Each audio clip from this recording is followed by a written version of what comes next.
사랑하는 성도님들, 안녕하십니까? 오늘 우리가 함께 살펴볼 이야기는 성경에서 가장 슬픈 예언자로 알려진 한 사람의 인생입니다. 그는 40년이 넘는 세월 동안 눈물로 하나님의 말씀을 전했습니다. 아무도 그의 말을 듣지 않았습니다. 오히려 그를 미워하고 핍박했습니다. 감옥에 가두고 구덩이에 던지고 심지어 죽이려고까지 했습니다. 그런데도 그는 포기하지 않았습니다. 왜 그랬을까요? 무엇이 그로 하여금 절망 속에서도 계속 나아가게 했을까요? 오늘 우리는 예레미야라는 예언자의 삶을 통해 진정한 용기가 무엇인지, 하나님의 말씀을 전한다는 것이 어떤 의미인지 함께 생각해보는 시간을 갖겠습니다. 그의 이야기는 단순한 옛날 이야기가 아닙니다.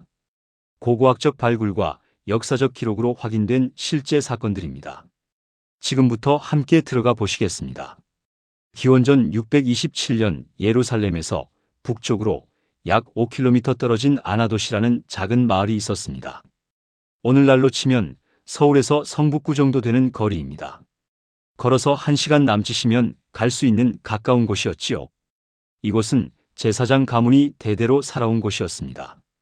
솔로몬 왕 시대에 아비아달이라는 대제사장이 정치적 이유로 이곳으로 추방당한 이후 그의 후손들이 계속 이 마을에서 제사장 직분을 이어오고 있었습니다. 그 마을에 한 소년이 살고 있었습니다. 이름은 예레미야였습니다. 그의 아버지 hil기야는 제사장이었습니다. 아마도 성전에서 봉사하는 평범한 제사장이었을 것입니다. 예레미야는 제사장 집안의 아들로 자라면서 어릴 때부터 하나님의 율법을 배웠습니다. 성전에 가서 예배를 드리는 것이 익숙했습니다. 제사 의식을 보며 자랐습니다. 하지만 그는 아마도 자신이 평범한 제사장이 되리라고 생각했을 것입니다. 아버지처럼 할아버지처럼 그렇게 조용히 하나님을 섬기며 살아가리라고요. 그런데 어느 날 놀라운 일이 일어났습니다. 하나님께서 그에게 말씀하신 것입니다. 예레미야는 그때 아마도 15살에서 20살 사이였을 것으로 학자들은 추정합니다. 성경은 그를 청년이라고 표현하지 않고 아이라고 표현합니다. 너무나 어린 나이였습니다. 하나님께서 그에게 말씀하셨습니다. 내가 너를 모태에 짓기 전에 너를 알았고 내가 배에서 나오기 전에 너를 성별하였고 너를 여러 나라의 예언자로 세웠노라. 이것은 예레미야 1장 5절의 말씀입니다. 얼마나 놀라운 말씀입니까?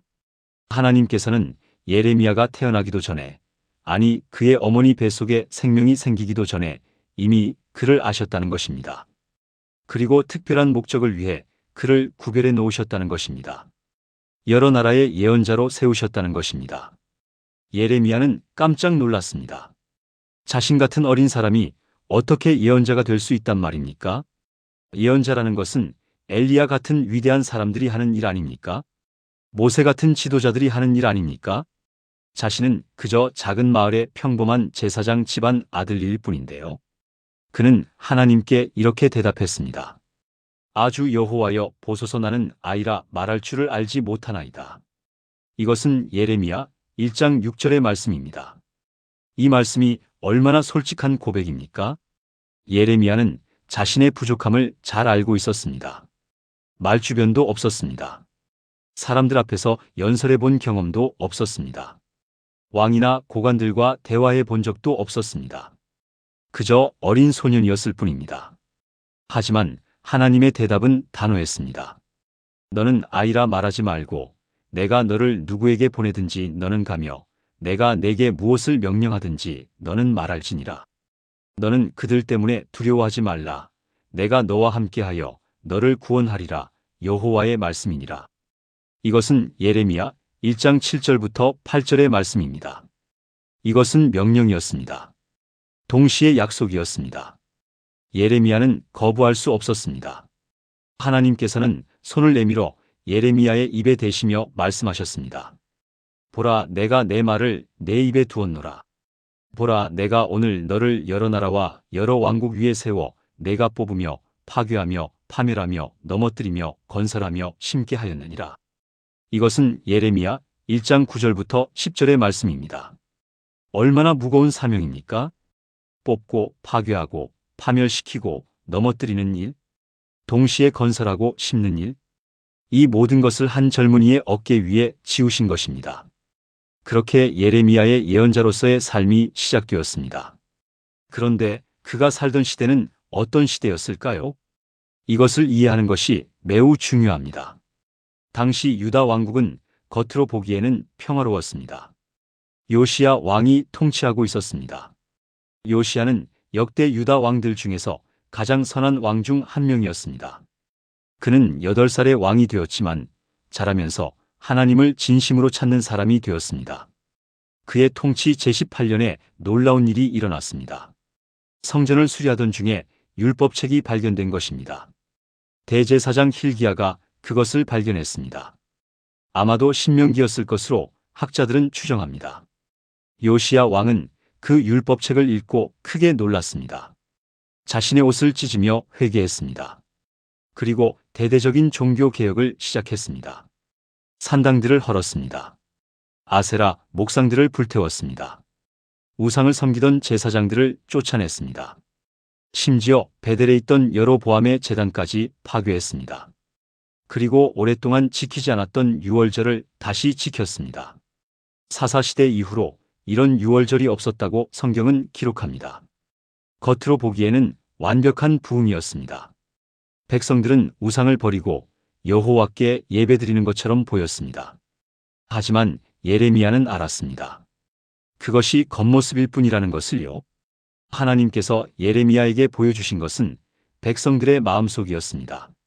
그들은 입술로는 하나님을 찬양했지만 마음은 멀리 떠나 있었습니다. 종교개혁은 겉으로만 이루어졌을 뿐 사람들의 마음은 변하지 않았습니다. 성전에서는 제사를 드렸지만 집에 돌아가면 여전히 우상을 숨겨두고 있었습니다. 가난한 사람들은 여전히 억압받고 있었습니다.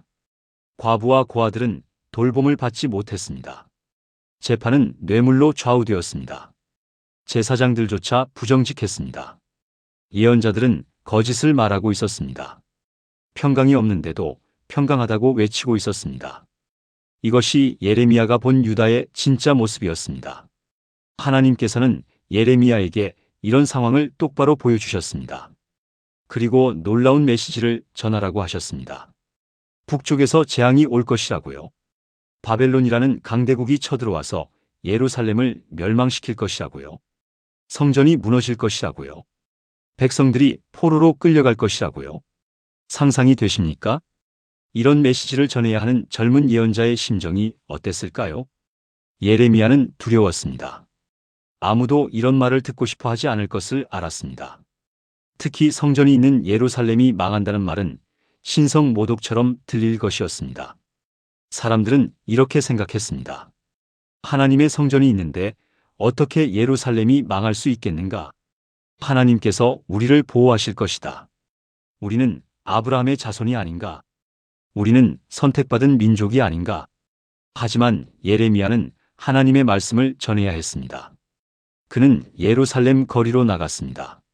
성전 뜰에 섰습니다. 왕궁 앞에서 외쳤습니다. 그가 전한 메시지 중 가장 충격적인 것 중 하나는 예레미야 7장에 기록되어 있습니다. 그는 성전문에 서서 외쳤습니다. 너희는 이것이 여호와의 성전이라, 여호와의 성전이라, 여호와의 성전이라 하는 거짓말을 믿지 말라. 이것은 예레미야 7장 4절의 말씀입니다.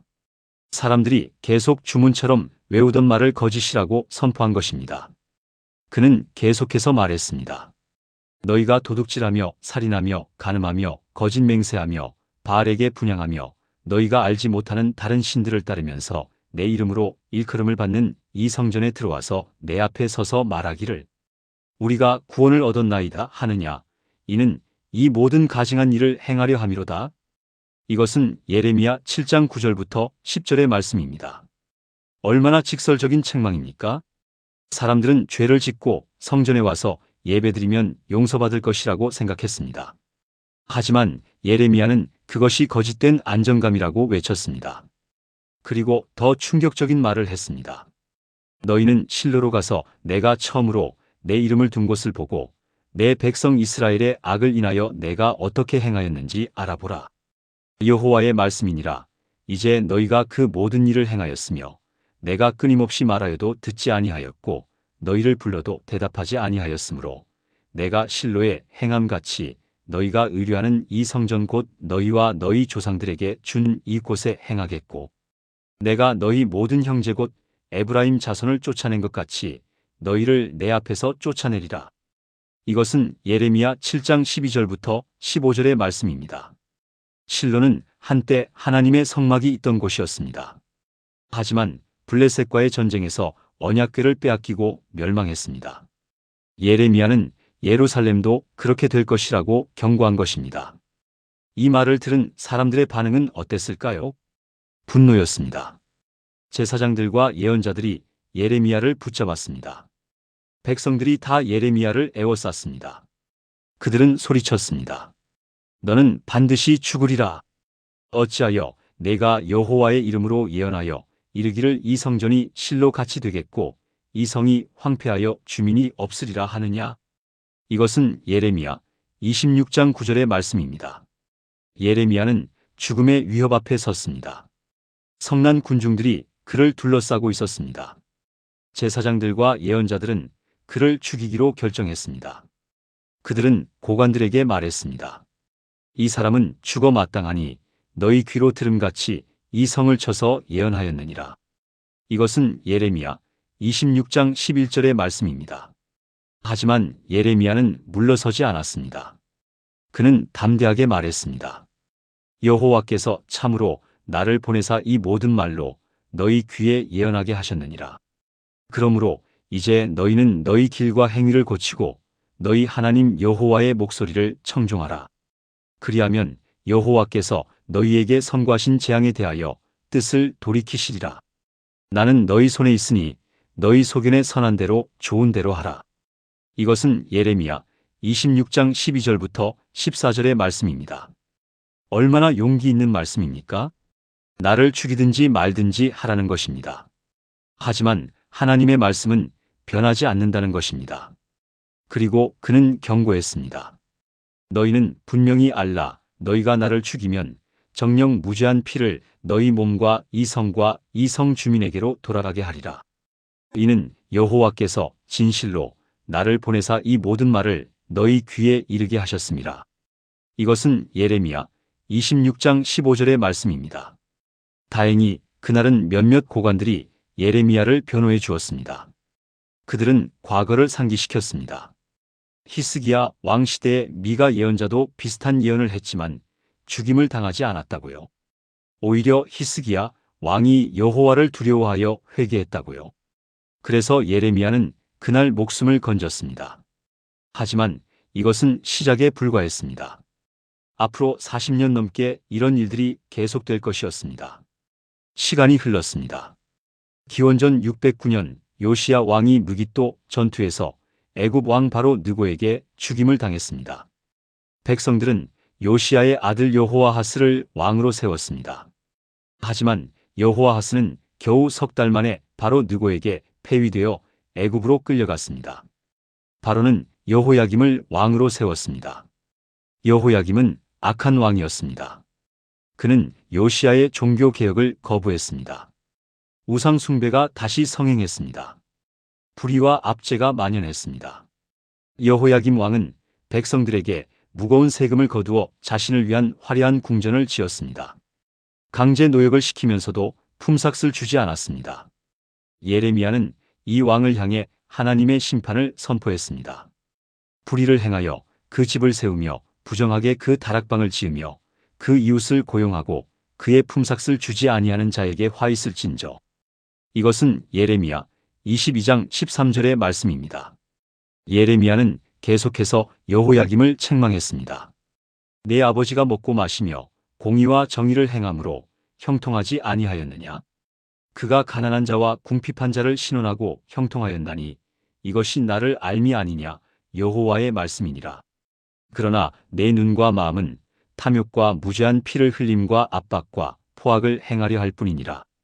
이것은 예레미야 22장 15절부터 17절의 말씀입니다. 그리고 예레미야는 여호야김의 최후를 예언했습니다. 그러므로 여호와께서 유다 왕 요시야의 아들 여호야김에 대하여 이와 같이 말씀하시니라. 무리가 그를 위하여 애통하지 아니할 것이라. 그가 나귀같이 매장될 것이니 곧 끌려 예루살렘 문 밖에 던져지리라. 이것은 예레미야 22장 18절과 19절의 말씀입니다. 왕은 당연히 분노했습니다. 그는 예레미야를 죽이려 했습니다. 예레미야는 숨어야 했습니다. 그는 더 이상 공개적으로 설교할 수 없었습니다. 어떻게 해야 할까요? 하나님의 말씀은 계속 전해져야 하는데요. 그때 하나님께서는 예레미야에게 한 가지 방법을 알려주셨습니다. 너는 두루마리 책을 가져다가 내가 이스라엘과 유다와 모든 나라에 대하여 내게 말하던 날 곧 요시야의 날부터 오늘까지 내가 내게 이른 모든 말을 두루마리에 기록하라. 유다 족속이 내가 그들에게 내리려 한 모든 재앙을 듣고 각기 악한 길에서 돌이킬까 하노라. 그리하면 내가 그들의 죄악과 죄를 사하리라. 이것은 예레미야 36장 2절부터 3절의 말씀입니다. 예레미야는 바룩이라는 서기관을 불렀습니다.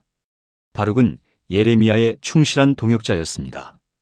예레미야는 하나님께서 말씀하신 모든 것을 불러주었습니다. 바룩은 그것을 두루마리에 기록했습니다. 얼마나 긴 작업이었을까요? 요시야 왕 때부터 지금까지 수십 년 동안 받은 하나님의 말씀을 모두 기록하는 일이었습니다. 며칠이 걸렸을까요? 아니 몇 주, 몇 달이 걸렸을까요? 마침내 두루마리가 완성되었습니다. 예레미야는 바룩에게 말했습니다. 나는 붙잡혔으니 여호와의 집에 들어갈 수 없노라.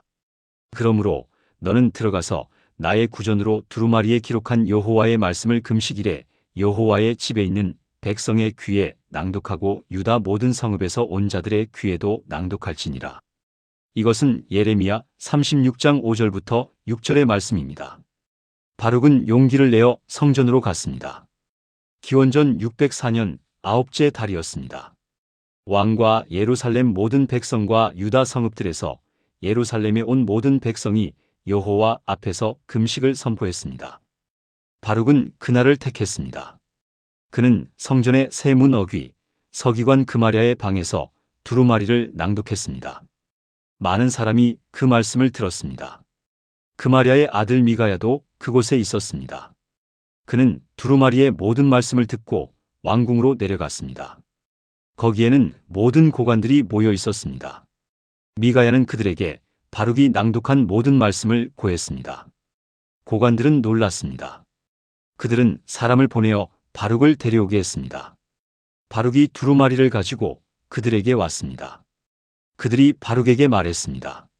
앉아서 이를 우리 귀에 낭독하라. 바룩이 그들 앞에서 낭독했습니다. 그들이 그 모든 말씀을 듣고 놀라 서로 보며 바룩에게 이르되 우리가 이 모든 말을 왕에게 아뢰리라. 이것은 예레미야 36장 15절부터 16절의 말씀입니다. 하지만 그들은 먼저 바룩에게 경고했습니다. 너는 가서 예레미야와 함께 숨고 너희가 있는 곳을 아무에게도 알리지 말라. 이것은 예레미야 36장 19절의 말씀입니다. 그들은 왕이 어떻게 반응할지 알고 있었던 것입니다. 고관들은 두루마리를 서기관 엘리사마의 방에 두고 왕에게로 갔습니다. 그리고 모든 말을 왕에게 아뢰었습니다. 왕은 여후디를 보내어 그 두루마리를 가져오게 했습니다. 여후디가 두루마리를 가져다가 왕과 왕의 곁에 선 모든 고관 앞에서 낭독했습니다. 때는 아홉째 달이었습니다. 겨울이었습니다. 왕은 겨울 궁전에 앉아 있었고 그 앞에는 화로에 불이 타고 있었습니다.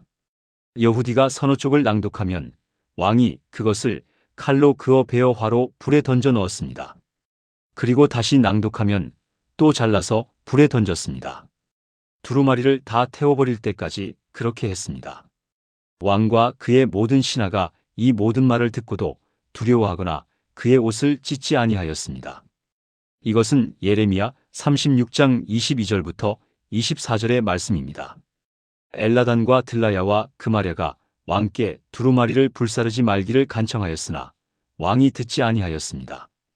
이것은 예레미야 36장 25절의 말씀입니다. 왕은 명령했습니다. 왕의 아들 여라무엘과 아스리엘의 아들 스라야와 압디엘의 아들 셀레미야에게 명령하여 서기관 바룩과 예언자 예레미야를 잡으라 하였으나 여호와께서 그들을 숨기셨습니다. 이것은 예레미야 36장 26절의 말씀입니다. 하나님께서 그들을 보호하신 것입니다. 상상해 보십시오. 수십 년간의 하나님 말씀이 담긴 두루마리가 단 몇 분 만에 재가 되어버린 것입니다. 예레미야는 어떤 심정이었을까요?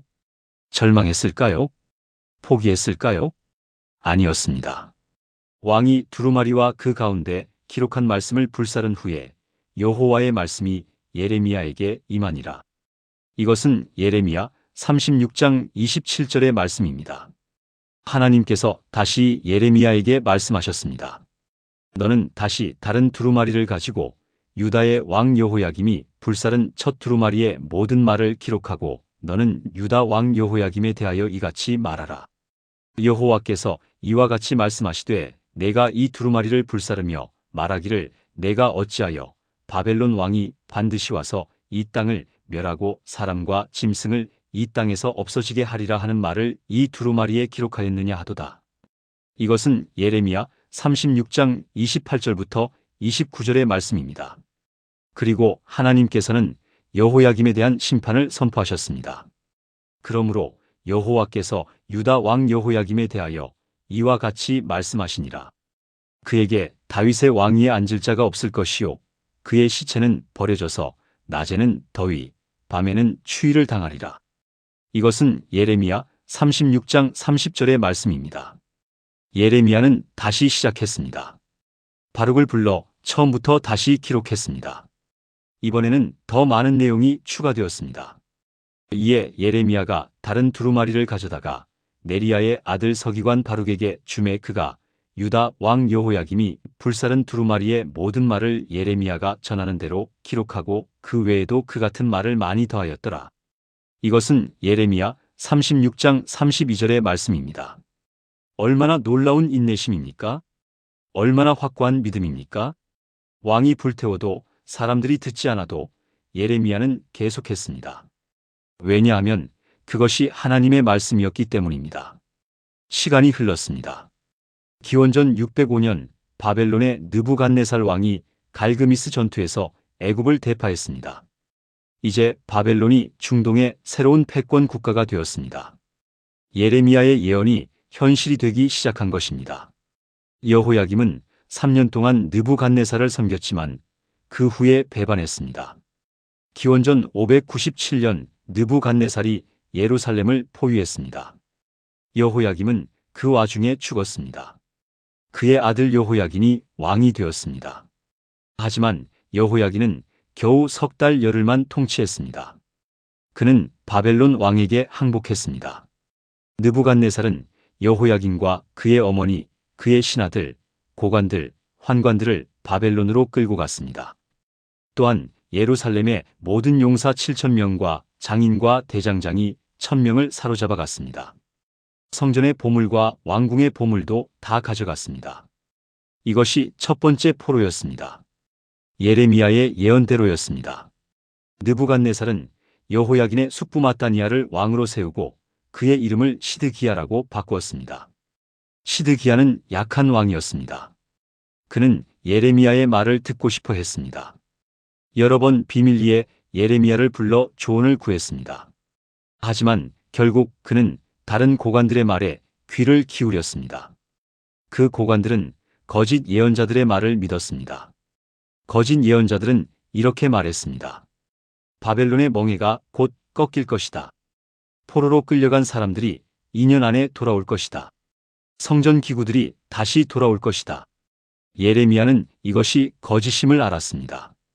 그는 성전 뜰에서 거짓 예언자들과 맞섰습니다. 어느 날 하나니야라는 거짓 예언자가 나타났습니다. 그는 기브온 사람 아술의 아들이었습니다. 그는 많은 사람 앞에서 제사장들과 백성 앞에서 큰 소리로 외쳤습니다. 만군의 여호와 이스라엘의 하나님이 이와 같이 말씀하시되 내가 바벨론 왕의 멍에를 꺾었노라. 2년 안에 내가 바벨론 왕 느부갓네살이 이곳에서 빼앗아 바벨론으로 옮긴 여호와의 성전 기구를 다 이곳에 다시 가져오리라.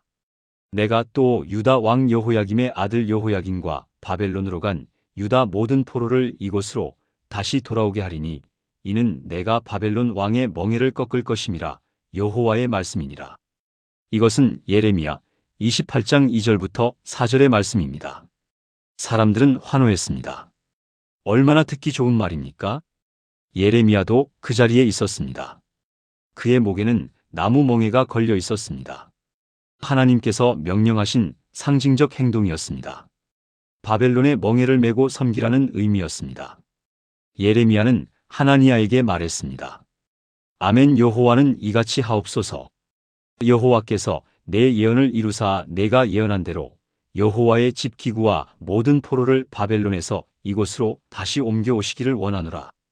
그러나 너는 이제 내가 내 귀와 모든 백성의 귀에 이르는 이 말을 들으라. 나와 너 이전 옛적부터 있던 예언자들이 여러 나라와 큰 왕국들에 대하여 전쟁과 재앙과 전염병을 예언하였느니라.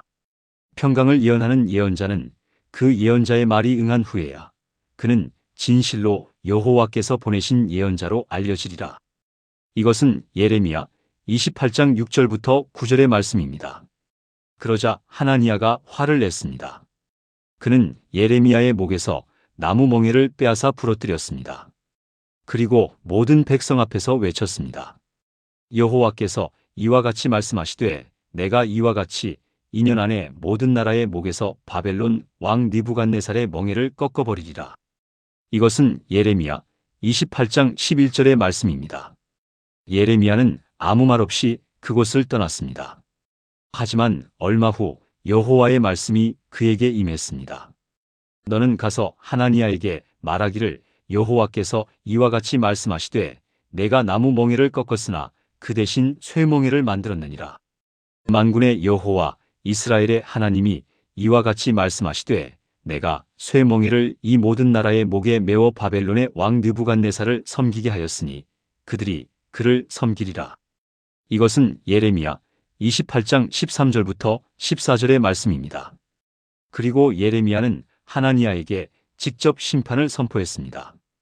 예언자 예레미야가 예언자 하나니아에게 이르되 하나니아여 들으라. 여호와께서 너를 보내지 아니하셨거늘 내가 이 백성에게 거짓을 믿게 하는도다. 그러므로 여호와께서 이와 같이 말씀하시되 보라. 내가 너를 지면에서 제하리니 내가 여호와를 배역하는 말을 하였음이라. 금년에 내가 죽으리라 하셨느니라. 이것은 예레미야 28장 15절부터 16절의 말씀입니다. 그리고 정말로 그해 7월에 예언자 하나니아가 죽었습니다. 이것은 예레미야 28장 17절의 말씀입니다. 하지만 사람들은 여전히 예레미야를 믿지 않았습니다. 시드기야 왕은 결국 바벨론에 반역했습니다. 기원전 589년 그는 이집트와 동맹을 맺고 바벨론에 대항하기로 한 것입니다. 예레미야는 이것이 재앙이 될 것을 알았습니다. 그는 왕에게 간청했습니다. 하지만 고관들은 예레미야를 반역자라고 비난했습니다. 그해 10월 열째 날 바벨론 왕 느부갓네살이 그의 모든 군대를 거느리고 예루살렘을 치러 와서 그 성을 에워싸고 주위에 토성을 쌓았습니다. 이것은 예레미야 52장 4절의 말씀입니다. 긴 포위 공격이 시작되었습니다. 한편 예레미야는 계속해서 항복을 권고했습니다. 그는 백성들에게 말했습니다. 여호와께서 이와 같이 말씀하시되 이 성에 머무는 자는 칼과 기근과 전염병에 죽으리라. 그러나 갈대아인에게 나가서 항복하는 자는 살리니 그의 생명은 노량물을 얻음같이 살리라. 여호와께서 이와 같이 말씀하시되 이 성이 반드시 바벨론 왕의 군대의 손에 넘겨지리니 그가 차지하리라 하셨느니라.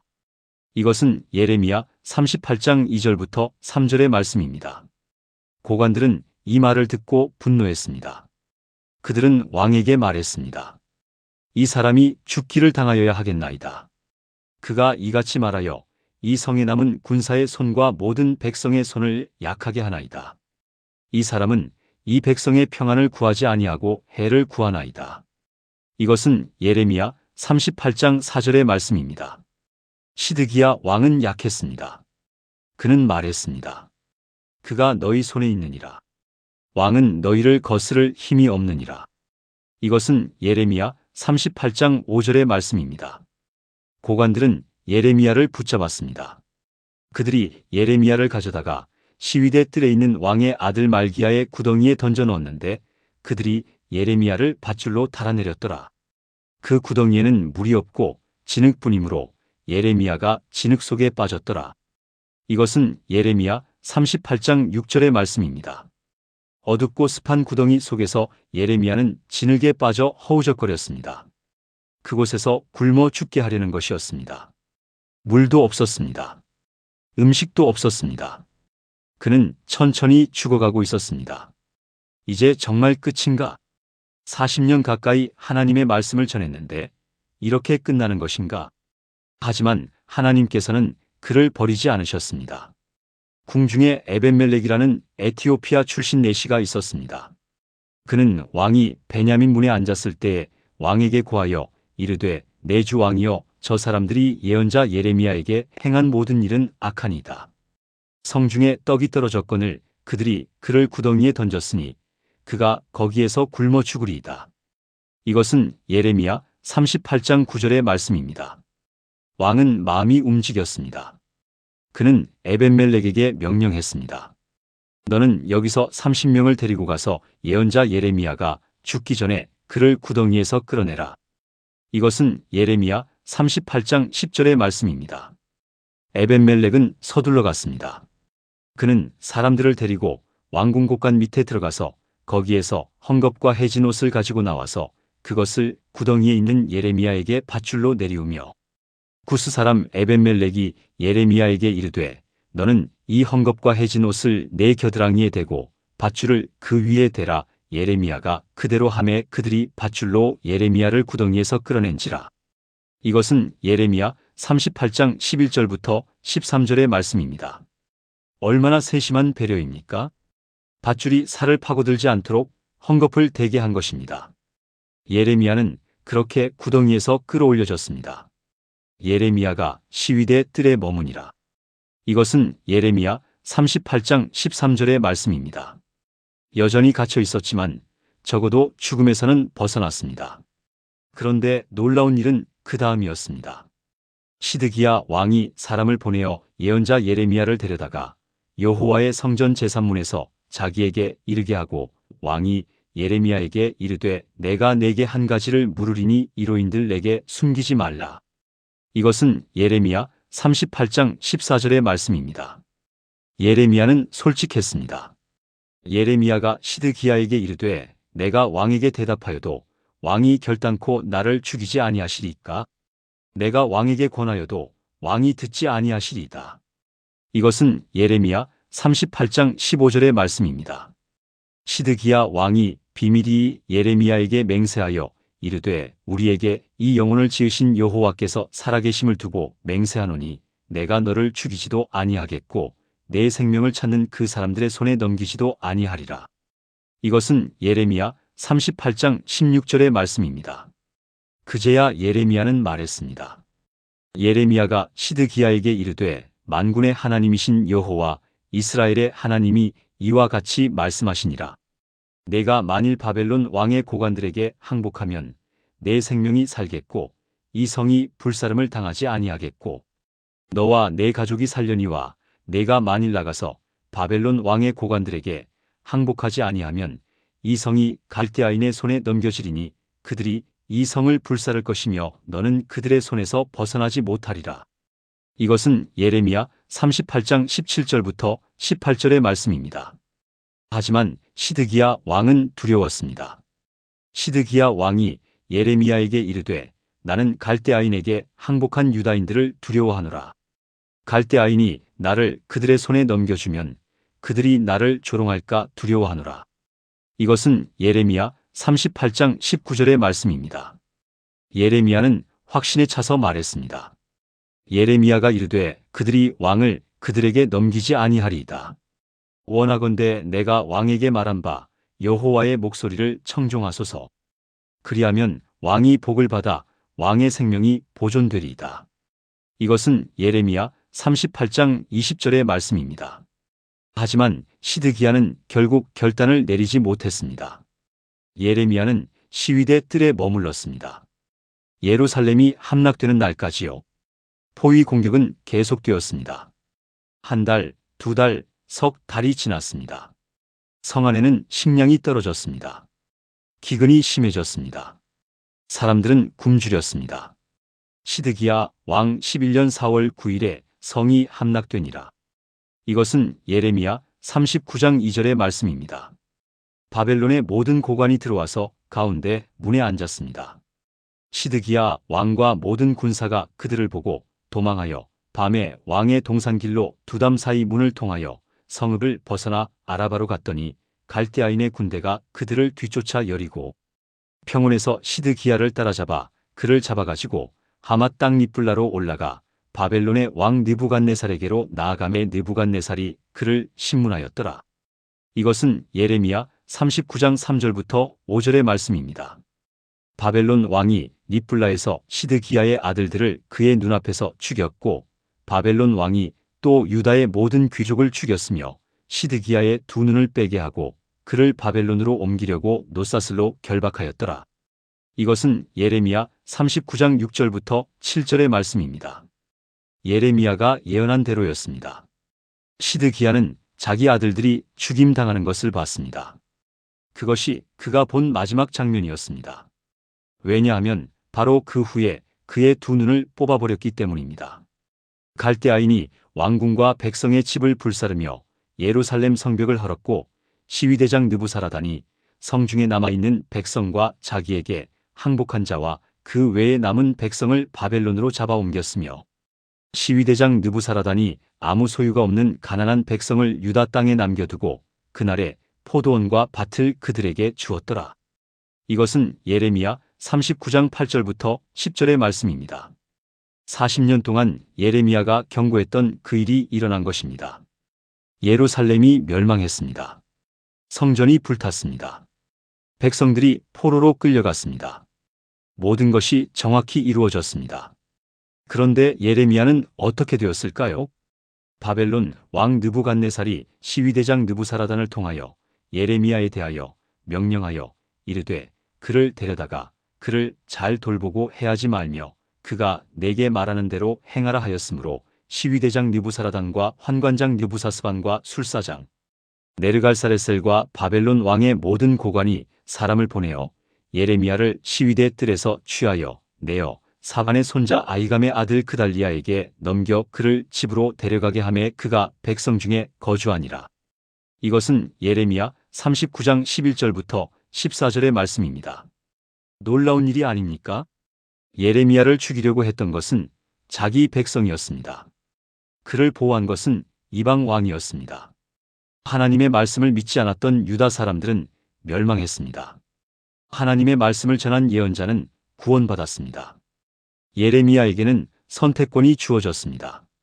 바벨론으로 가든지 예루살렘에 남든지요. 예레미야는 남기를 선택했습니다. 폐허가 된 예루살렘에 남아있는 가난한 백성들과 함께하기로 한 것입니다. 바벨론은 그달리야를 총독으로 세웠습니다. 그달리야는 선한 사람이었습니다. 그는 남아있는 백성들을 모아 재건을 시작하려 했습니다. 예레미야도 그를 도왔습니다. 하지만 두 달 후 비극이 일어났습니다. 왕족 출신인 이스마엘이 암몬 왕의 사주를 받아 그달리야를 암살한 것입니다. 군대 장관들이 이스마엘을 쫓아가 사람들을 구출했습니다. 이제 그들은 두려웠습니다. 바벨론이 보복할까 봐요.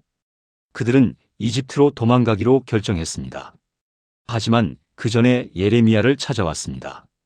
그들이 예언자 예레미야에게 나와 모든 군대 지휘관들과 가레아의 아들 요하난과 호사야의 아들 예사냐와 백성의 작은 자로부터 큰 자까지 다 나와서 예언자 예레미야에게 이르되 청하건대 우리가 간구하는 것을 우리 주 하나님께서 받으시도록 우리를 위하여 기도하소서.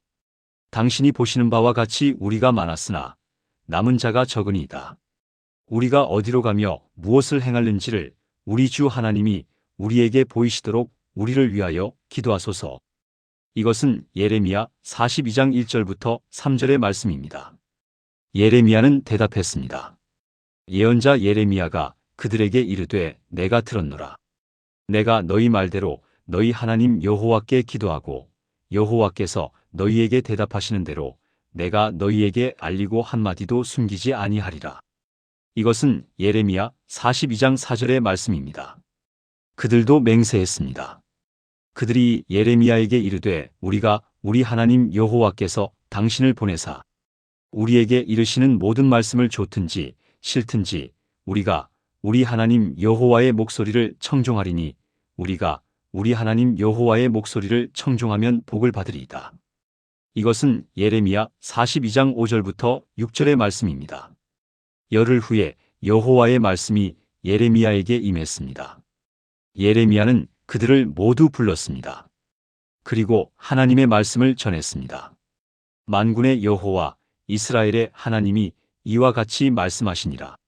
너희가 만일 이 땅에 거주하면 내가 너희를 세우고 무너뜨리지 아니하며 너희를 심고 뽑지 아니하리니 이는 내가 너희에게 내린 재앙에 대하여 뜻을 돌이킴이라.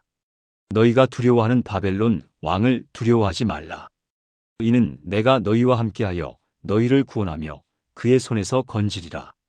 내가 너희에게 은혜를 베풀리니 그도 너희에게 은혜를 베풀어 너희를 너희 땅에 돌아오게 하리라. 여호와의 말씀이니라. 이것은 예레미야 42장 9절부터 12절의 말씀입니다. 하지만 만일 이집트로 가면 어떻게 될까요? 예레미야는 계속 말했습니다. 만일 너희가 애굽으로 들어가서 거기에 거주하면 너희가 두려워하는 칼이 애굽 땅에서 너희를 따라 미칠 것이요 너희가 두려워하는 기근이 애굽에서 너희를 쫓아 미치리니 너희가 거기서 죽을 것이라.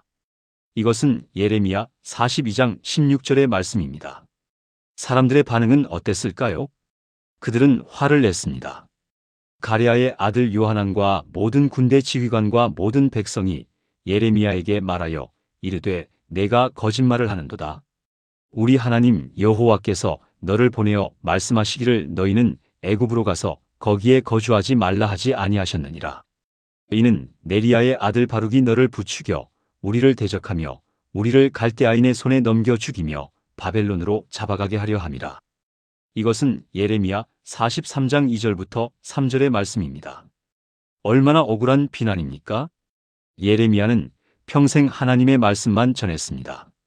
자신의 이익을 위해 한 번도 거짓말한 적이 없었습니다. 하지만 사람들은 그를 믿지 않았습니다.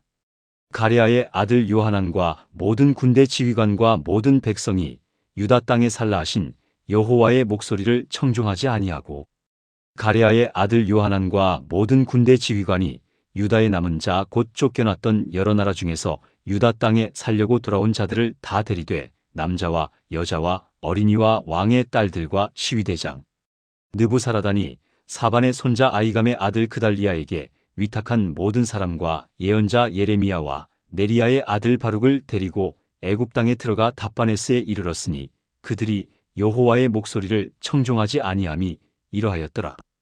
이것은 예레미야 43장 4절부터 7절의 말씀입니다. 그들은 이집트로 갔습니다. 그리고 예레미야도 강제로 데려갔습니다. 바룩도 함께요. 그들은 답바네스라는 이집트 도시에 이르렀습니다. 거기서도 예레미야는 하나님의 말씀을 전했습니다.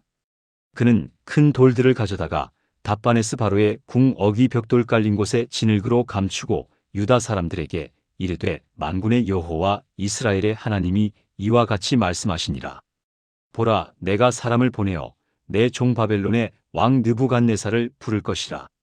그가 와서 내가 감춘 이 돌 위에 그의 왕좌를 펴리니 그가 그의 화려한 일산을 그 위에 펼 것이라.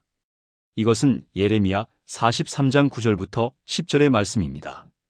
바벨론이 이집트까지 쳐들어올 것이라는 예언이었습니다.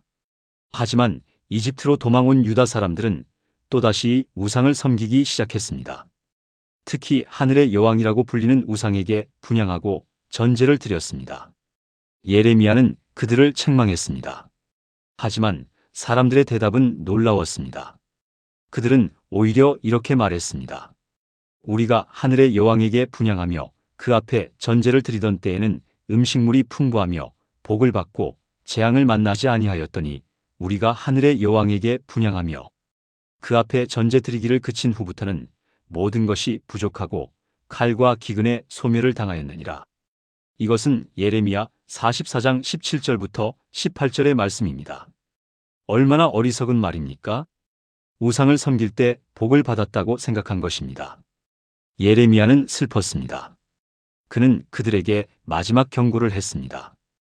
여호와께서 이와 같이 말씀하시되 보라, 내가 나의 큰 이름으로 맹세하였은즉 애굽 온 땅에서 내 이름이 다시는 유다 모든 사람의 입에 칭함을 받지 못하리니 곧 그들이 다시는 주 여호와께서 살아계심을 두고 맹세하노라 말하지 못하리라.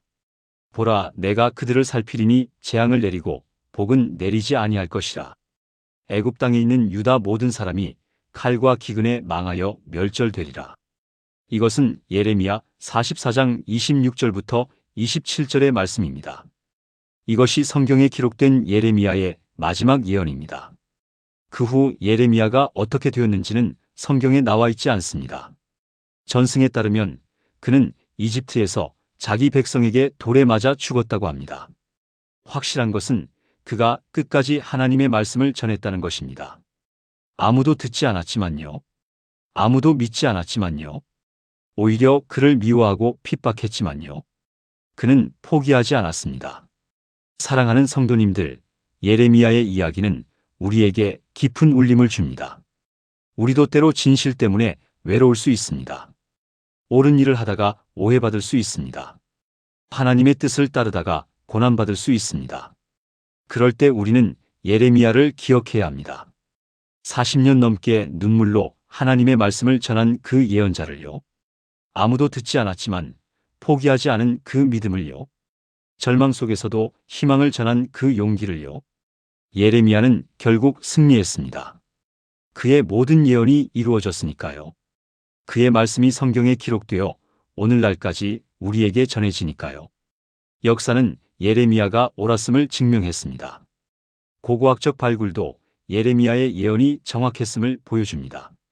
바벨론의 침공, 예루살렘의 멸망, 성전의 파괴, 모든 것이 역사적 사실로 확인되었습니다. 예레미야가 언급한 왕들의 이름도 고대 문서에서 발견되었습니다. 그가 살았던 시대의 유적들도 발굴됐습니다. 예레미야는 실존 인물이었습니다. 그의 예언은 실제 역사였습니다. 그의 눈물은 진짜였습니다. 그리고 그의 하나님은 살아계신 하나님이셨습니다.